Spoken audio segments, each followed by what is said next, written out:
Hey guys, what's up? It is Laura Ventura with Pawz and All, and today I want to talk to you guys about a topic that is near and dear to my heart, and that is grooming burnout. I want to talk to you guys about the signs and the symptoms of burnout and also how to avoid it and what to do if you are burned out. So before I begin, I want to say that we are in December holidays and it is the busiest time of year for groomers. So what better time to talk about this topic than now?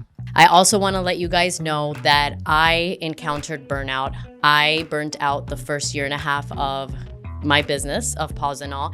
And if I'm able to bring awareness to this topic and help out groomers all around the world, I would die happy. So this is what we're going to talk about. Let's jump in it. And I'll also talk about how it showed up for me. So I do want to say that you are not able physically or mentally to groom all the dogs or the cats in your town or city by yourself. Trust me, I know because I have tried, okay? This is not gonna make you rich. You're not gonna get anywhere with this. And to be honest, you're just gonna crash and burn. So now let's talk about the signs that you have to look out for because burnout is sneaky and you're probably gonna be in denial about it. One of the first signs of grooming burnout is being on fight or flight. Now, if you've never encountered this feeling, it's pretty much like your body is tired and your soul is tired, but you're running off of adrenaline. If you're on fight or flight, you are energized, but it's not a good energy. Okay, so you really have to watch out for that symptom because this might cause you to wake up, not be able to eat because your stomach is just completely closed and just run off coffee or caffeine, and that's the last thing that you want to do. Also, irritability, and irritability comes with grogginess, so fogginess when it comes to thinking and exhaustion. While you're grooming, you might encounter that you feel faint or you might have hot flashes. So change of appetite also will occur. Either you're going to be not eating at all, eating very little, or eating too much and using food for a coping mechanism. You have to watch out for frequent sicknesses, and also your body is going to let you know because your neck and your upper shoulders might tense up and might lock up, and you're probably going to have to get massages or go to the chiropractor a lot more than normal. You're going to start feeling lack of motivation. So you're probably going to start off grooming extremely motivated, happy to go in. And then when the burnout starts setting in, you're just literally not going to be motivated at all. You're not going to want to see your favorite clients. You're not going to care about seminars. So that's something to look out for. Isolation is also a big one. And just the lack of energy. When you come home, you really don't want to do anything else but sleep. You don't have motivation to do any self-care practices. You don't want to go out with your friends anymore. You don't want to engage with your family. That's a big one. Also, your sleep schedule could be out of the norm. So you might be sleeping too much when you're not working, or you're sleeping too little, or you're getting interrupted sleep. So the first year of Pawz and All, I literally was waking up at 3 a.m. and not being able to go back to sleep till like 5 a.m., waking up, not eating breakfast because I couldn't eat breakfast, and drinking some coffee, trying to down a protein shake, and going about my day. If you are in the brink of burning out, you are more likely to cope with food, alcohol, and drugs. So please be aware of burning out because that's the last thing you want to do. You don't want to go into the dark hole of drugs or alcohol. If you are in the brink of burning out, you are also going to start fantasizing, escaping your reality. Now, there were times, I don't want to get too dark here, but I just want to let you guys know and be really transparent on how it happened to me. There were times where I was in the grooming van and I was driving around Mulholland Drive, and there's a bunch of cliffs and mountains in LA, and I was just fantasizing of just driving my van off of a cliff. Like, I don't know why these intrusive thoughts were going in my head. I was in denial about it, but to be honest, that will start occurring. So you're going to start trying to escape your reality. And guys, this is not what grooming's about. We're here to serve animals and do it with love and, do it with enthusiasm. So the last thing you want to do is get into a really dark mental space. Also, what's going to happen is that others will start to take notice. So when people start mentioning to you, hey, you look really tired, or are you okay? Guys, it's time to really look in the mirror and see what you could fix, see what needs to be done so you could feel good and look good from the inside out. All right, now that we talked about the signs and the symptoms of burnout, let's talk about ways that you could avoid burnout as a groomer. Guys, no is a complete sentence. If you look at your schedule and somebody wants an appointment last minute, and by booking that appointment, that means that you are going to step over your boundaries and you're going to be working too late, or you're going to have to be at their house at 7 a.m., just say, listen, no, I cannot do that this time, and try to accommodate them next month or at another time where it works for you. Because what's going to happen is that you are going to accommodate them, but you are going to get there and it's going to be overstepping your boundaries. You're not going to be happy about it. And the energy that you're going to put into the groom is going to be at 0%. And that's the last thing you want to do. Whether you're working for somebody or you're working for yourself, you have to know yourself. You have to know what you're capable of. You have to know what the happy number of grooms are for you during that day. So if you're comfortable just doing 5 dogs a day, that's where you're gonna stop. You need to get organized, especially if you're a business owner. You gotta know your numbers. You have to know your routing. You have to know your clients. You have to make sure that your business and your routine makes sense for you and your lifestyle.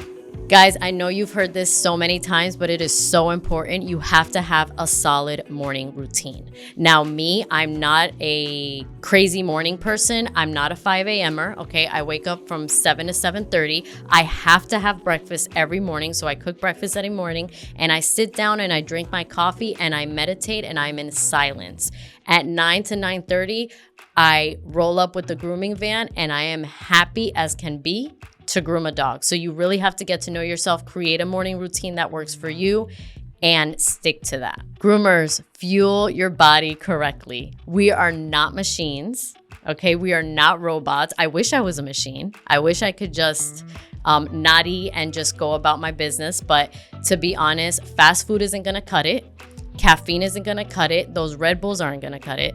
So make sure that you are fueling your body with whole foods, because we work physically very hard and mentally really hard. So just make sure that you're giving back to your body in that way. I know that it's counterintuitive, and I know that most groomers are really tired once they get home, but you need to strengthen your body with some type of workout. And it can't just be lunging down to grab doodles. It has to be some type of workout, some type of cardio, weightlifting, Pilates, yoga. You could run. So whatever works for you, do it. I'm a weightlifter. I love lifting weights, and I love doing the Stairmaster and also the elliptical. So those things work for me and I stick to that. I'll take a random class of Pilates, and also I really enjoy cycling. So I'll do that.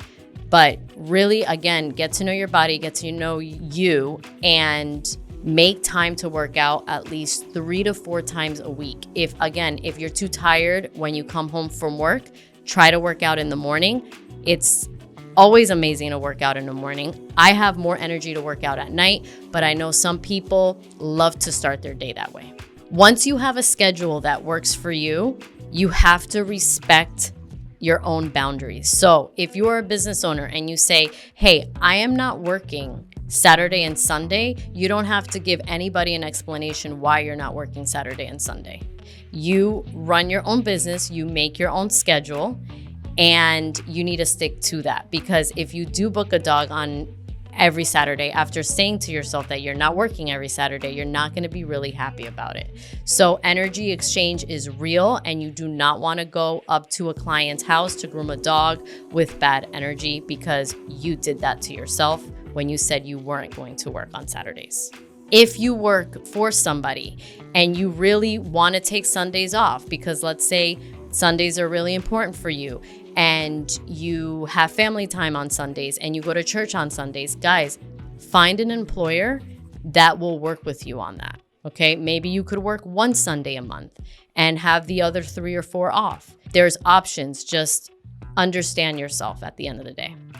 If you are working for yourself and you are getting an overflow of clients and you are starting to overbook yourself and get real tired about it, guys, increase your pricing and hire an assistant. And a grooming assistant is worth gold, okay?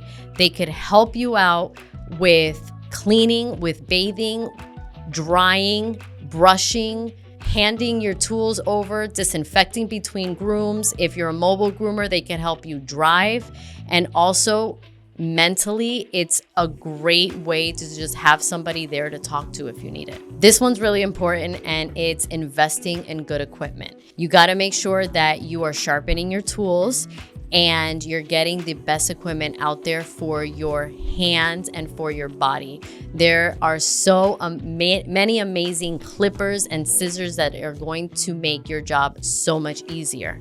So if you're a baby groomer, you're just starting off grooming, educate yourself on the best tools in the market and go and buy them. Even though they're more expensive, they're definitely going to hold their value and make your job so much easier. I'm a night owl, but I know that if I have to groom the next day, I have to be in bed by a certain time. I have to drink my tea and I have to go to bed for 8 hours, because if not, I will not function. Now, some people need 6, some people need 7, and some people need 8. So again, make sure that you know your night routine and try not to have interrupted sleep. I know us groomers love our caffeine, but don't run on just that. I am a coffee drinker. I drink it in the morning, but I do have to have my breakfast. Don't just grab a coffee, drink it in the morning, or grab a Red Bull and drink that on an empty stomach, because you will start crashing and burning. Make sure, again, you're fueling your body with foods and with drinks that are going to give you energy. All right, guys, quick tip. Green smoothies are a good substitute for caffeine, a meal, and it's great for an energy boost. So there was a time where I didn't have time to make coffee. I just made a green smoothie, and I was wondering why I had so much energy during the day, and it was because of that. So try it if you do not have time or just don't feel like eating breakfast one day. Also, do not forget to drink water. Guys, we are made up of about 80% of water. Make sure you are chugging that water. Put your clippers down, put your scissors down, and just chug here and there. I would say every hour, okay? Always have fresh water by your side. If you are on the brink of burnout and people are telling you and mentioning to you that you're irritable, you feel like you have mood swings, you don't feel like yourself, get therapy. I feel like as a business owner, you need to have a therapist. And even as a groomer, you need to have a therapist. There's a lot of energy exchange. There's a lot of physical energy that we have to output. And sometimes we're in toxic work environments that we can't see because we're really in it. So if you need a therapist, there's no shame in that. Go for it. They'll literally lay it out for you, and it's going to give you another perspective. There's going to be somebody in front of you sitting down that doesn't really know you and just laying it out for you. So it really helps. All right, guys, I hope you guys learned something from this. I hope that I'm able to help a groomer out there and prevent this from happening to groomers. Again, it's happened to me. It's not fun. It could literally drive you to go to the hospital. So please beware of this. And I want to leave you guys with a quote that I saw online. I don't know who it's from, but it was a meme that I saw, and it resonated with me so much. Burnout is sneaky because you don't realize that you're borrowing from tomorrow to push through today. All right, guys, Laura Ventura, up and out, love and light. Bye.